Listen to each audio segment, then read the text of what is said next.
Okay. Tad e jati tannai jati. Tad dure tad u antike. Tad antarasya sarvasya. Tad u sarvasya asya bahyata. Om Tat Sat. These three words refer to the Brahman itself.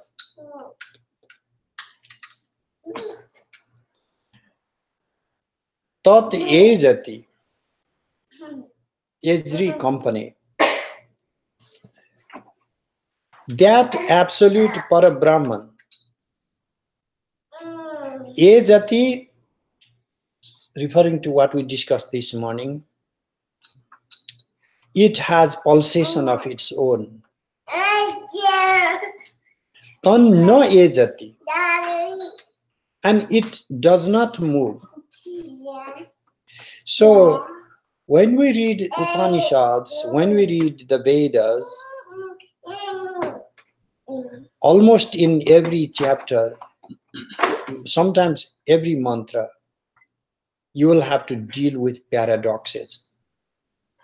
On one hand, it is saying it moves. It is immediately saying it does not move.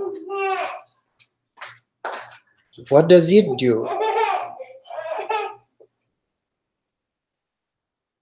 Does the absolute being in you, the core of being, this core of being is like a foundation, like we all are sitting, all these lump bodies in this floor. The floor is the foundation. For all individuals are seated on the same floor. Brahman is just a name word for where everything is seated. Means where everything exists. The ultimate being that is shared by every particular beings and things.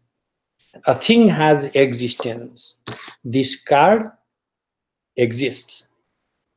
This book exists. I exist. You exist. All our existence is sharing the existence of that singular being, the foundation. When we say all is one, we are not saying my body and your body is the same, or this book and this card is the same. What we are saying is the foundation for everything that manifests in the world is one. Etova imani bhutani jayante yena jatani jivanti yem tvayanti avisham vishanti tad brahma tad vijigyasas. In another Upanishad Brihadar. This is of which things come into being and wherein things go back. Tad ejati tan no ejati. This absolute core of being is dynamic, pulsating, vibrating, and at the same time, it is also beyond motion. It integrates the dichotomy, It embraces dichotomy. There is no contradiction in it embracing dichotomy. So for the sake of interpretation, how we say is, in relation to those who are in this realm of motion, it moves. In relation to those who are beyond space and time, it does not move. Commotion is based on space and time. When things move, things move from A to B, from distance, location A to location B, from time A to time B.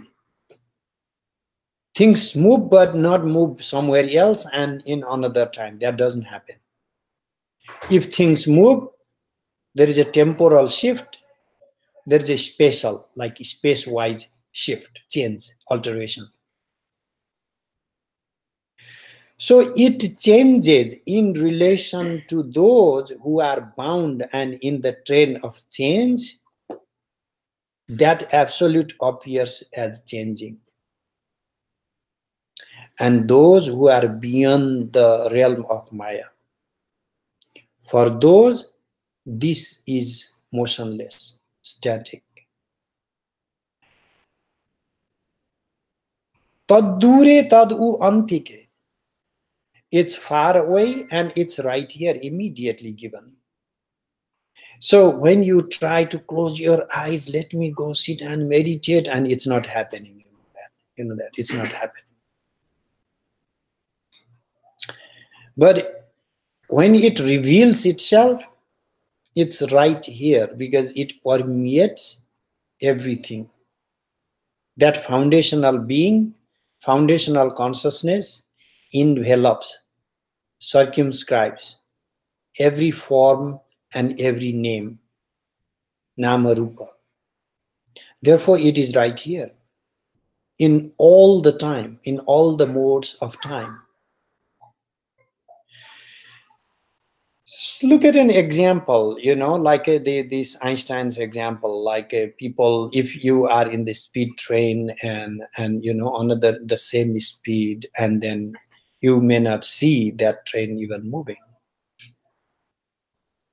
So commotion is a perception relative to your location to the other entity, other object. When you see something changing, moving, it's like going away from you or coming towards you. If there's like the equal motion and you don't even know about your own motion, you don't even see the motion in another object.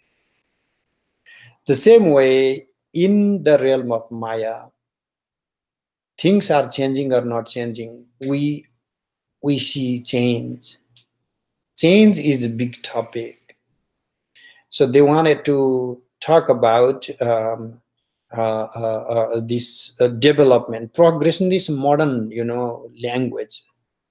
I would call change, because I'm not buying much of this progress. I know this is very difficult for me to even discuss. How dare you criticize progress? Why I'm not saying go back, all I mean is progress gives a linear sense of history. We are progressing from time A to space B. That is not Vedanta. There is change, I accept that. Change is in the realm of Maya. That is Vedanta. Why I'm not buying progress much? So look at everyday events, and do you see real progress happening? So it's a narrative. It's a story told. So these stories have political consequences, not adhyatmic, not a spiritual, real consequence.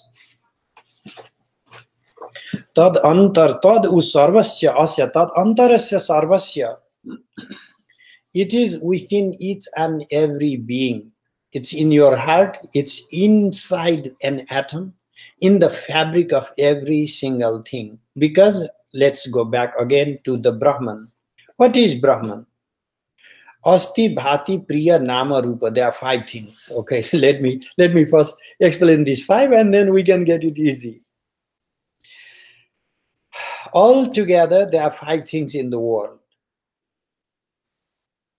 One is Rupa, form. We can see. 2 is Nama, name. We can call something. And names don't need to be real, because whatever you like to give, it becomes a name. So everything is nameable. Even if you find something doesn't have any name, you say it. You make some kind of a designation. And then 3rd category is immediately liking, disliking, appropriation. Constantly being evaluated by yourself, others. It's like a priya. And 2 final things. Asti means exist. Bhati means appears to your consciousness. Asti, Bhati, Priya, Nama, Rupa. 5 things. There is nothing beyond these 5 things. It describes everything in the world. The last 2, Nama and Rupa, fall in the realm of ignorance, fall in the realm of Maya. The first 3, the being, consciousness, and bliss, Priya has also the bliss characteristic. This belongs to Brahman. What I'm saying is, everything you see in the world, it's mithya, it doesn't exist. No. The 3 things in this, the being, the consciousness, and the blissful nature, they are real. The name you give and whatever particular form you see, you appropriate for you to relate. Those 2 are superimposed, adhyastha. Those 2 are, we project those qualities onto them. So if we want to look through Nama Rupa, what is your name? What is your name? Everything is different. If you go back to being, everything exists, and in that existence, everything shares the same existence of the Brahman. Everything is Brahman. You can say everything is Maya. From the perspective of being and consciousness and bliss, everything is Brahman. From the perspective of name and form, everything is Maya. So if I sometimes say everything is Maya, other times say everything is Brahman, there is no contradiction. Because from the perspective of name and form, everything is Maya. From the perspective of Sat Chit Ananda, everything is Brahman. It's just like what perspective, what particular aspect. Tad anantasya antasya sarvasya. That is, I needed to go get that background, because that is within every single thing. That plant exists. Look, beautiful plant you got. It has this beauty, priyata, loving. I like it. It can trigger a sense of bliss in me, and I can be aware of it. Consciousness, bliss, and being. In that sense, that plant is Brahman. But the plant, the very name, and this particular shape, form, these are not Brahman. These are Maya. Tad antarasya sarvasya, in the form of Asti Bhati Priya, this is within everything that exists and is in the form of Brahma all the time. But tadu sarvasya se bahyata. So when we only look into name and form, then it is outside of everything, because it is not even there. It is whatever we like to call it, whatever the way we like to see. You see this plant from here, it looks different. Go very close, will look different. From that angle, will look very different. Just imagine you are one ant crawling in the leaf of that plant. Oh my gosh, that's a ginormous forest. So the perspective of an ant and your perspective is different. But even for ant, if I magically turn you into an ant and put you into that leaf, even then, your sense of being, your little sense, and you liking to crawl on that leaf, that priya, these 3 things cannot be erased. You see, name and forms can be changed, but the Sat Chit Ananda cannot be changed. Therefore, that Sat part is called Brahman, Chit part is called Brahman. And we always hear these words, such that. This is what I'm talking about. There is nothing esoteric. By the way, I sometimes engage in unnecessary battle like Facebook or whatever. So this was one of the things where I pick it. And every moment of appearance, my point is like I am wary of I have no problem to. Somebody thought that I have problem with faith or this faith. No, I do not. The one thing I have a problem with is when you make something solidly grounded on reason into a matter of belief, or something completely based on belief into this is the most logical thing. I have no problem with people believing that earth is flat. It is their way. But when they start teaching me and say I have to believe it, then I have a problem. You know what I mean? So the Upanishads to me is not a matter of faith. There are two types of faith. Even this morning I talked about. What do I mean by two types of faith? God sent me, Thaneshwar Timil Sinha, look, I came from whatever these worlds. And he chose and to teach you. That's like you believe in it. that will be proven. The moment you doubt it, there is no way. Oh, I'll tell God, you know. So there is no way I can prove this thing, you know.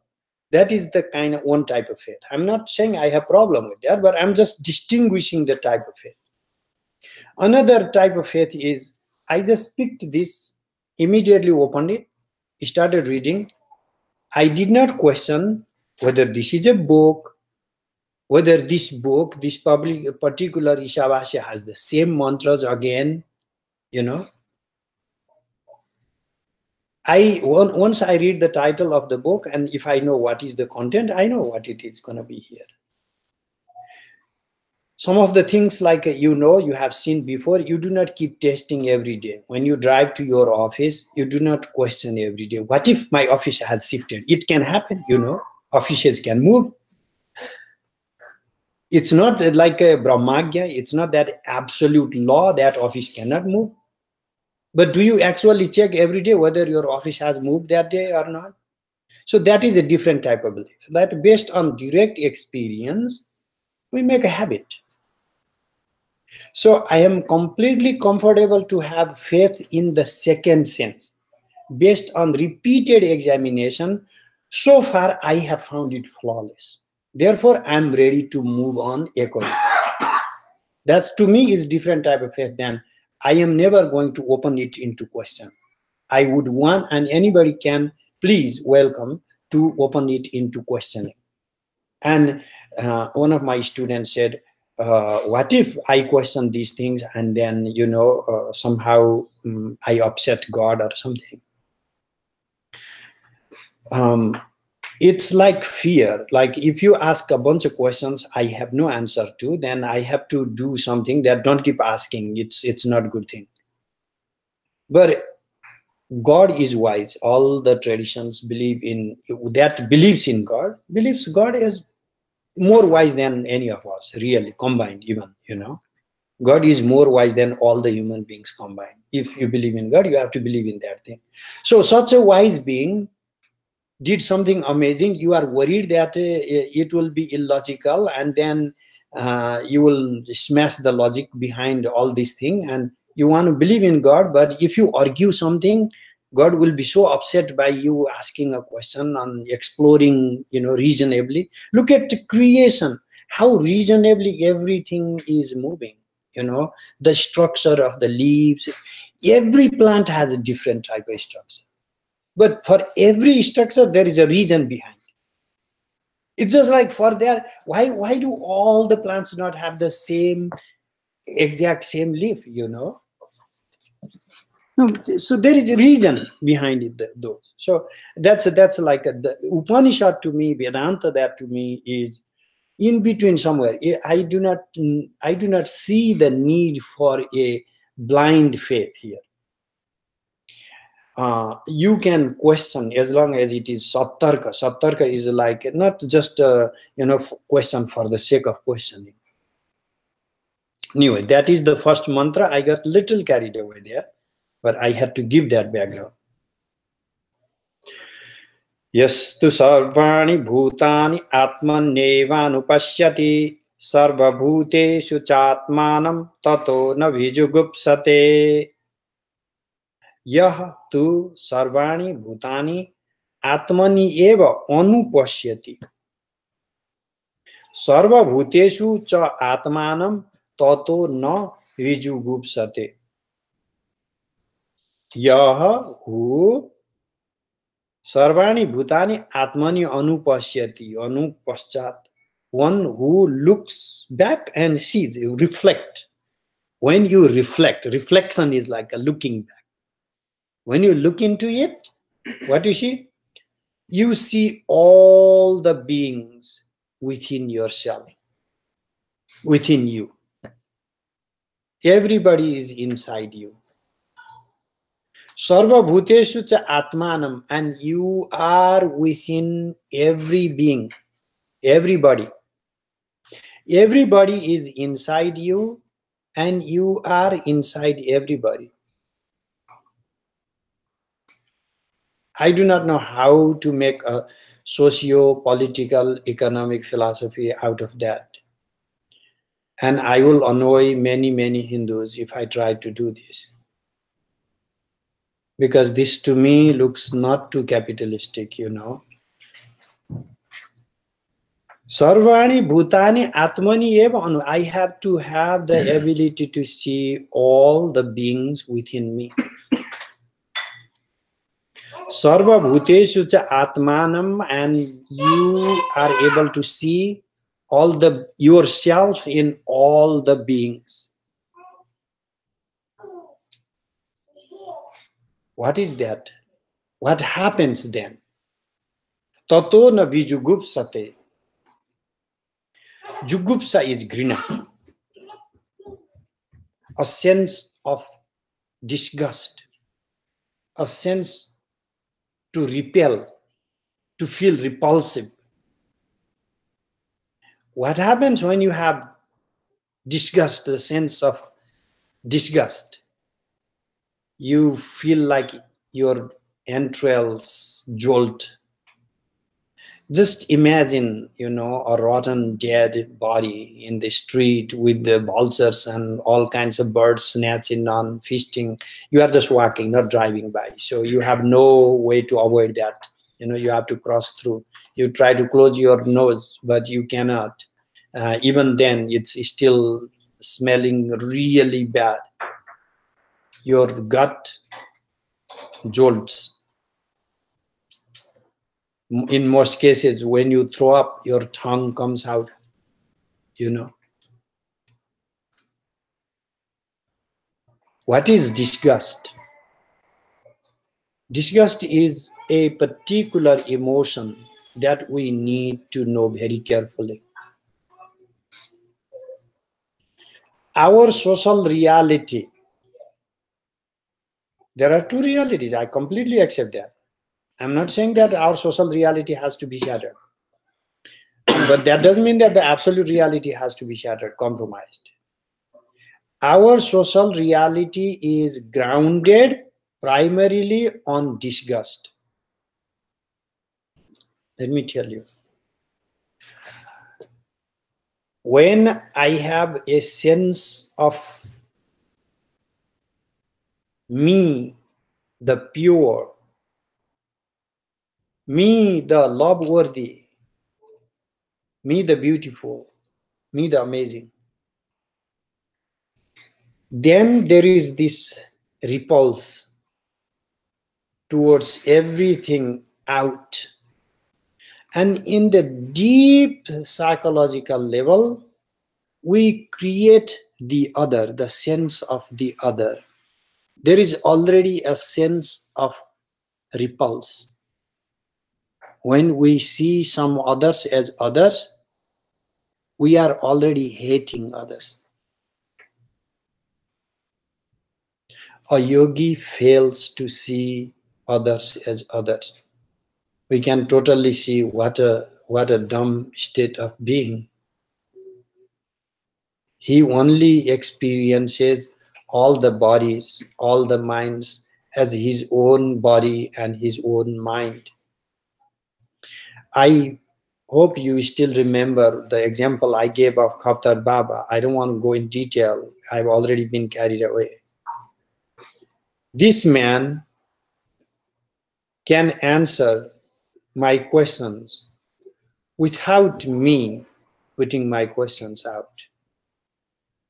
I have tested this 100 times because he was such a generous yogi that he wanted to prove me that such thing is really possible. And why he chose me? Because I was the one who would keep doubting him till the end.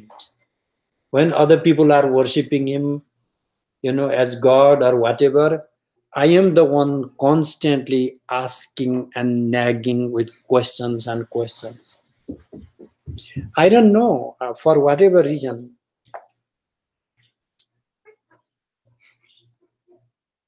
Ajit lost.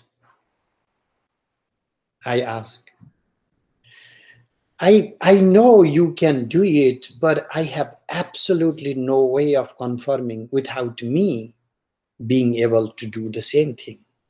If I could know the mechanism of how this thing is happening, then I would be absolutely confirmed. He laughs. He says, I do not see your thought as your thought. I do not read your mind as reading your mind. Whatever thought comes to my mind when you are in front of me, I answer that question. Whatever thought comes to my mind at the time when you are thinking particular thing, that thought happens to be you for you. And me too, that thought happens to be my own thought. I do not see those thoughts as your thoughts. I have met people who have been to this and many other states, many other things that are discussed in this text. And therefore I believe, not because somebody told me, but because if you directly see these things repeatedly, then pratyaksha kim pramana means beyond perception, there's no other means of knowledge. That is what we do in the lab, right? Science. Yes. That is the science. That is the science. Empirical has to be empirically. Yogic experience is empirically grounded experience. Yogis personally experience. Yogis don't just believe in things and say it is already shared there. They have to bring down to their personal experience. Even an abstract concept like a mathematical concept or a notion like justice. That would be also something you would experiential. You would feel that. You would feel what justice means. Yeah, you would feel the essence of justice. Tato na biju gupsate. Then there is no sense of disgust after that. You overcome disgust. Why should we overcome disgust? Our social reality is fabricated by disgust. We hate each other. Our societies teach us to hate other societies. We laugh at people all the time. We relish it. We enjoy doing so. That is a conscious level of hatred. There is the subtle, subconscious, unconscious level of hatred. That hatred constitutes already in the embryonic phase when an infant starts creating its own pole in juxtaposition to his mother's pole. Just as much as the child loves the mother, the child also learns to hate the mother. We are born embedded with the sense of hatred because our bodily mechanism runs through these parameters. But this being the case does not mean that this is it, it's already programmed. Look, we have so many biological programmings. To be aroused, to be angry, we have all these biological programmings. Does not mean that it is okay to just behave like animals, That is why there is education. So the point being, yes, there is a deeper sense of disgust in the programming of our ego. But there is equal decoupling from this programming to overcome the sense of disgust, our ability to see the Priya. And that takes away fear. Diti yadvai bhayam bhavati. Why are we scared? My gosh, terrified. If you have to sleep with two guns in two sides, half the America does that. You are terrified. Why? Because you have seen the others with repulsive sense.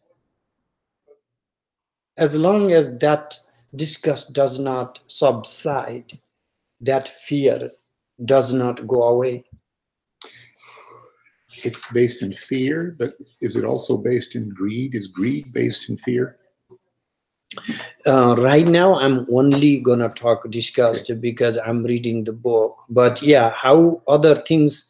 This is in the cosmogenesis, almost like a biogenesis. This book is putting disgust to such a deeper layer that we start seeing the other by first constituting the sense of disgust. This is what this is doing. I'm just going to stick to that for now. Revulsion. Yeah, Revulsion. repulsion.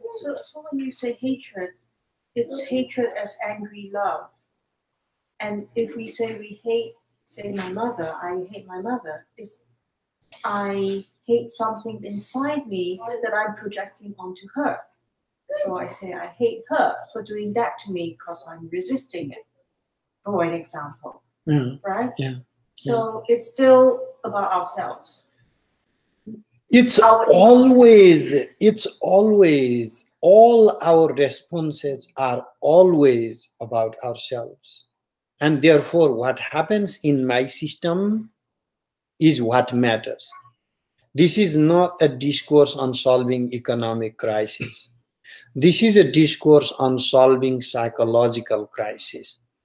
And our psychological crisis is rooted on everything that happens, that we act, is grounded on this system. And we project as if these are outside. This is the battle within. We are projecting out. You become my enemy because there is this anger brewing in me for some type of dissatisfaction emerging in the process. Yasmin sarvani bhutani atmaiva abhud vijanatah tatra ko moha ka shokah ekatvam anupashyatah. In which, when you see all the bhutas, every living being, atma eva abhut iti vijanata, when you recognize that everybody is your very being, the very self. You are everybody.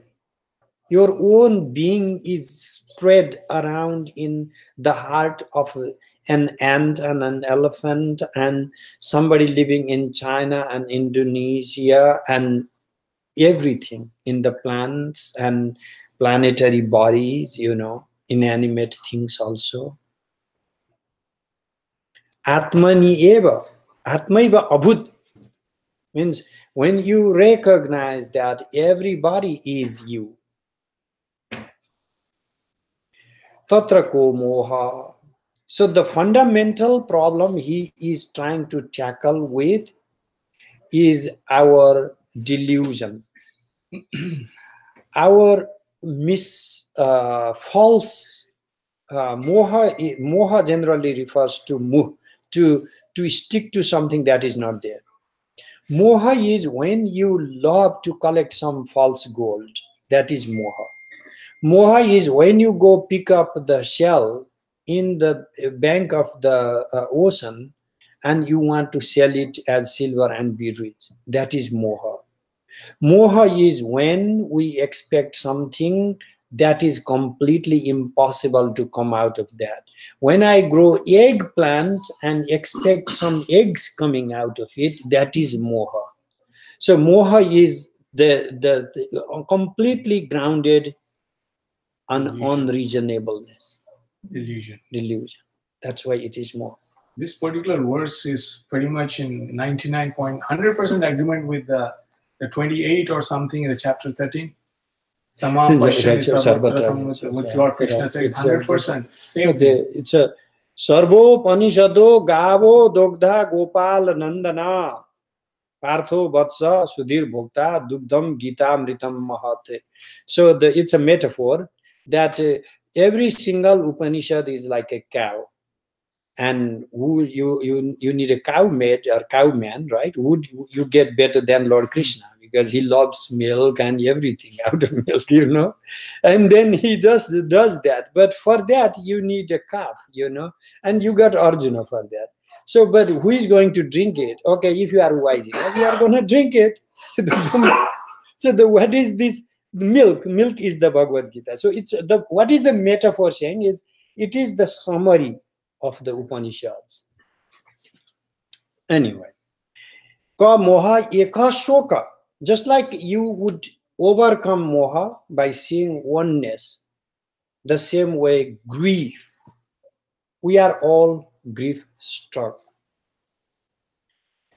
Yes, sir.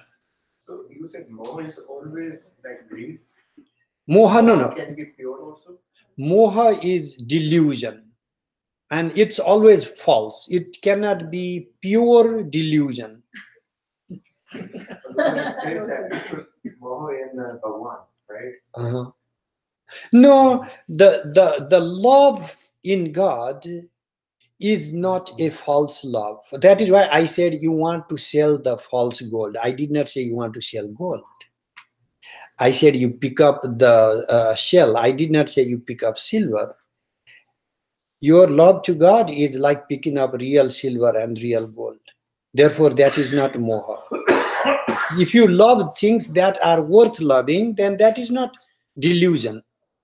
But in the world, what is happening, we want to cash out. One other example I gave was we grow eggplant and expect the eggs to come out.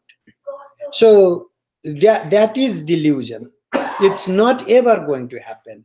But if we recognize the Brahman within, all permeating single self or extension of my being spread around the world, that is not moha. So it is not false love with God. So, Kosoka, ekatvam anupasyata, if we are able to reflect back oneness. So repeatedly, what this, our biggest dilemma, I understand it. It is not saying when you sit in meditation, see oneness and then come out and then kill everybody. It's not saying that.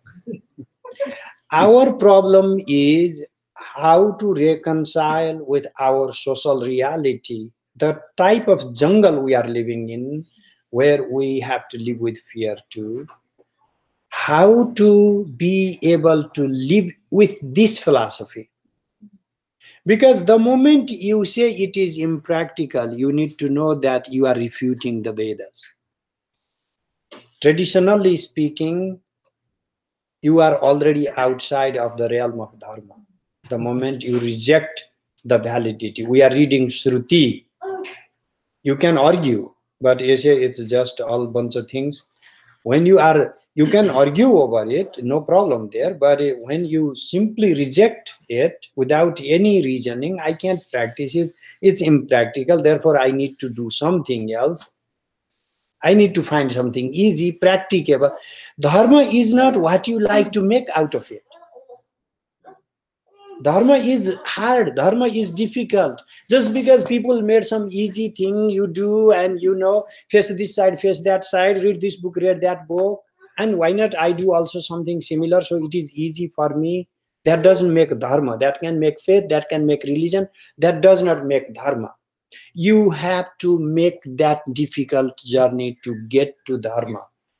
To see universal oneness is difficult for me and difficult for everybody. But that does mean that we need to change some of these things. We just, whatever mood comes, thinks the truth, there's a yatha bhuta vastu. There is one thing that is just the way things are, and another is whatever you like to say about it. Either you know the truth and you want to go to the truth and you want to experience the truth, or you like to say whatever appeals to you. That is the path of moha. In everyday life, we can get away with it by following the path of delusion. People are still coming. Whoops. Final time.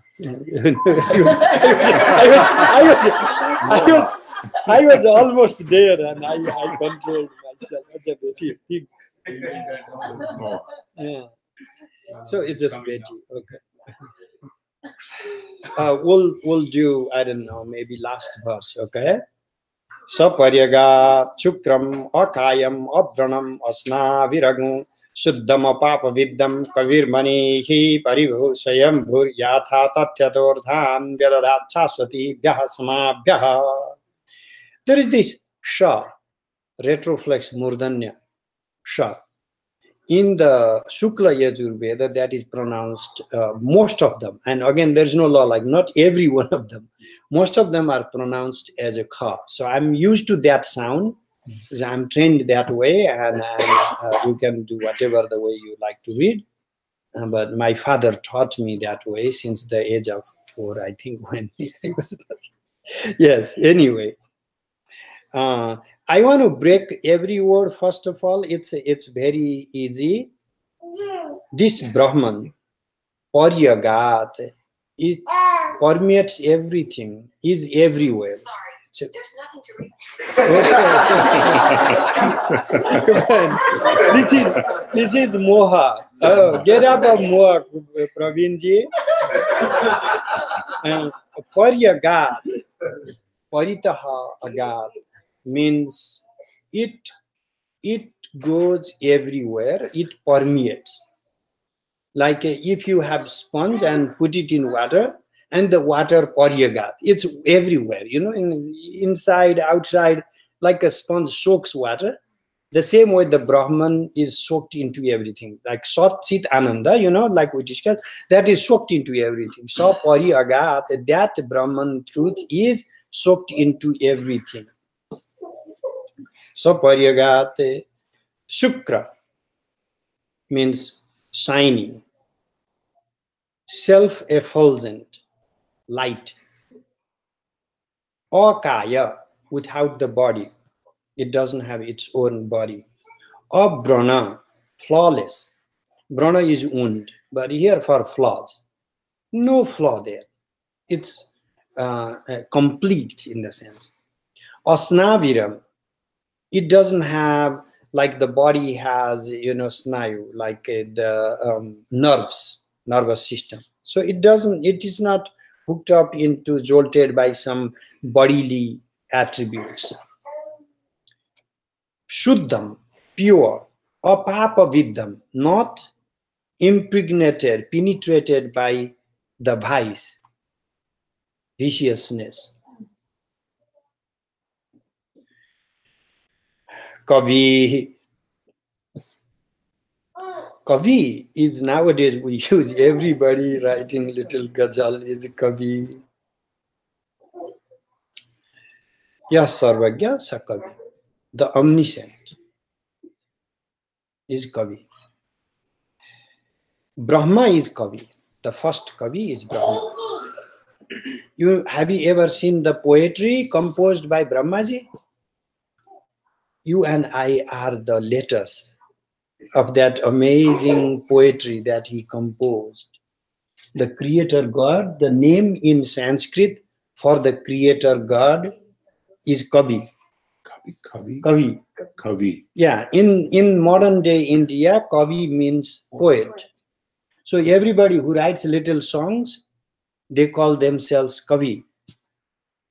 We have diminished the value of the word. Kavi is a creator. In Kavi's fancy, reality comes. He creates a new reality through imagination. Manishi, this is also Manasa Isha, Ishteti Isha, the Lord of the mind. Paribhu, Paritavavati, he is everywhere. Swayambhu. He is not created by anybody. Swayambhu, Swayam Bhavati, self-made. There is no other creator for this. Swayambhu. Yatha tathyata arthan vyadadhate. He created, or he arranged, or he performed arthan, meaning arthan, things, everything he organized, yatha tathyata, as it should be.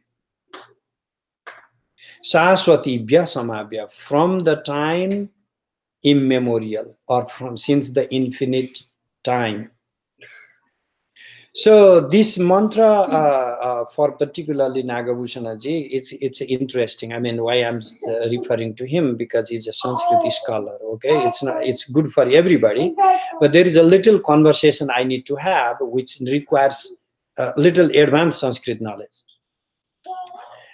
What Shankaracharya does here, and I am not fully buying that interpretation. I'm more orthodox grammarian way reading.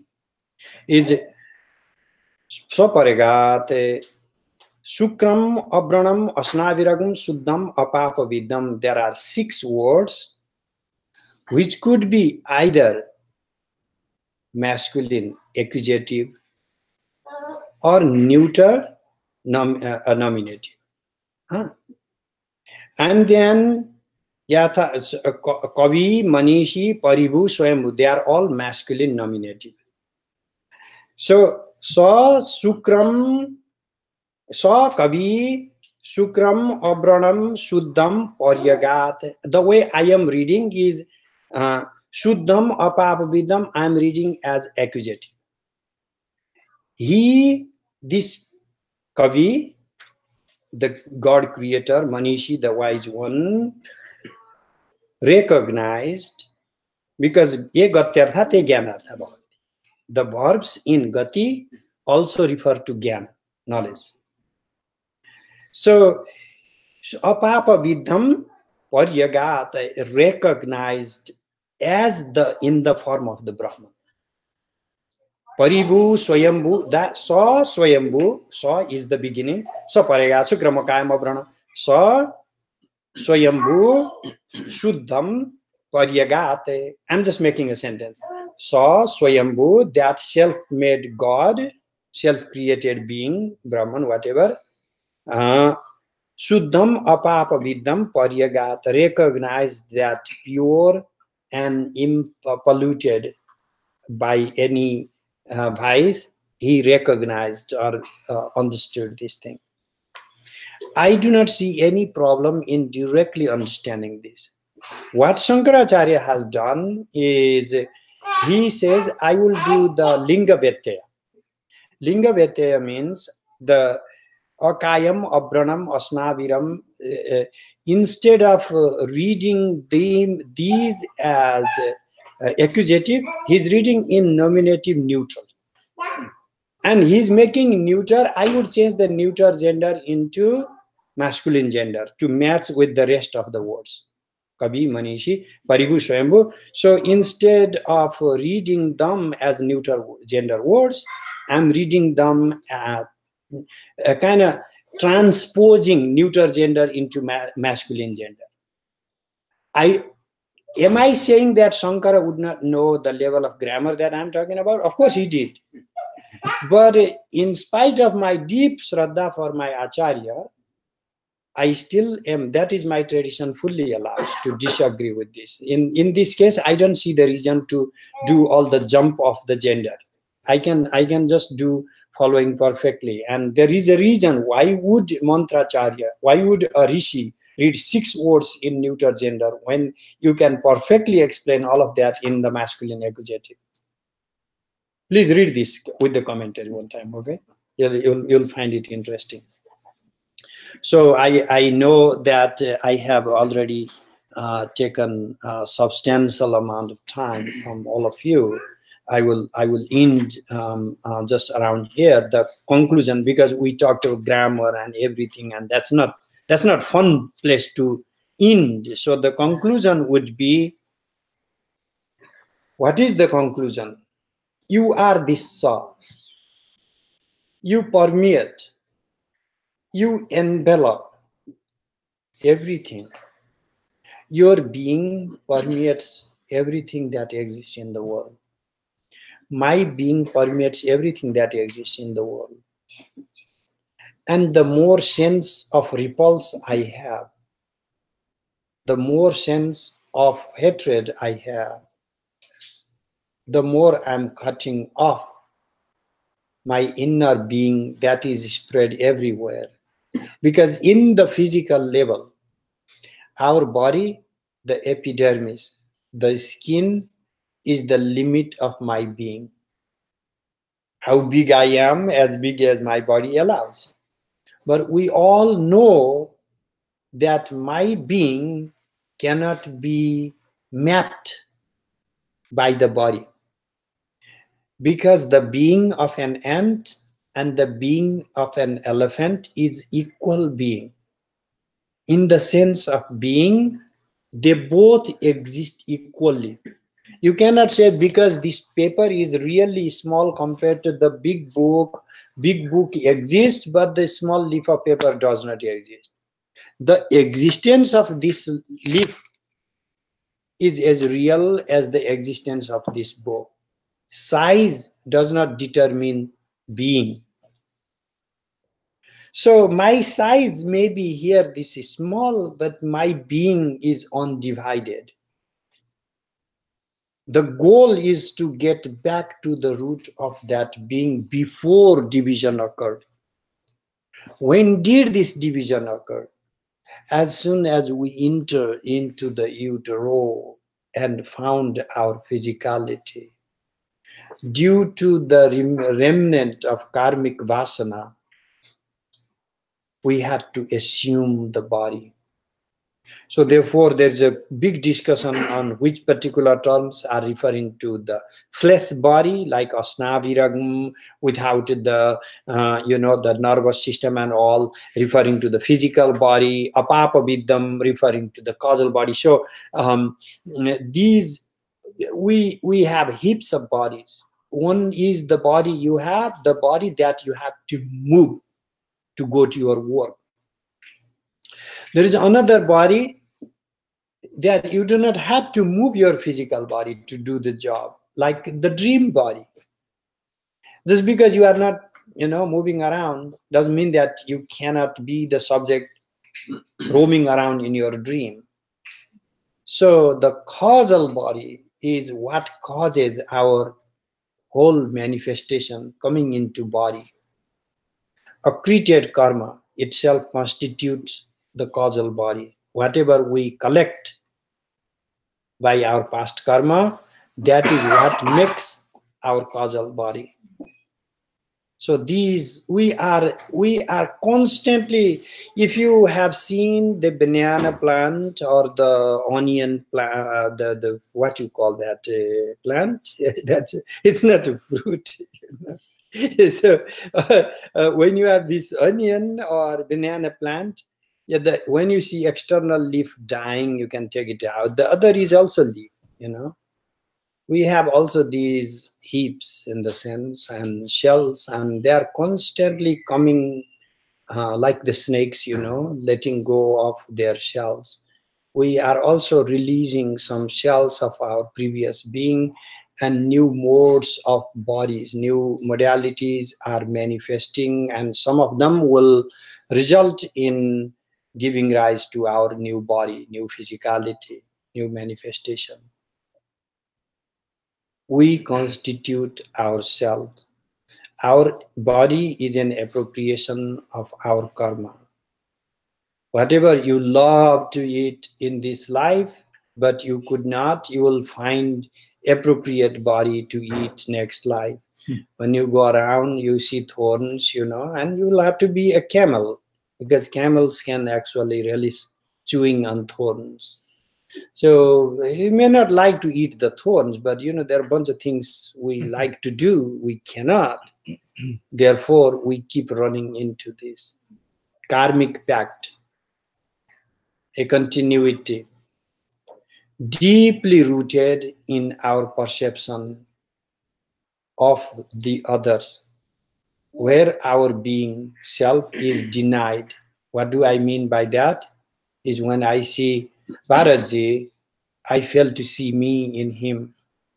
And when I fail to see me in him, I can say mean words, because when he is hurt, I am not hurt.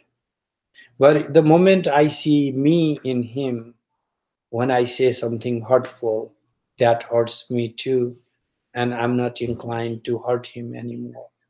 That is the jnana we get from the Upanishads. And this is not yet another theory. Let me see, and then maybe I cannot apply in my life, so I have to move on to something else. It is not something like that. There are certain universal truths that we have to listen to, and we can have a conversation. Om Bhadram Karnevi Shrunuyam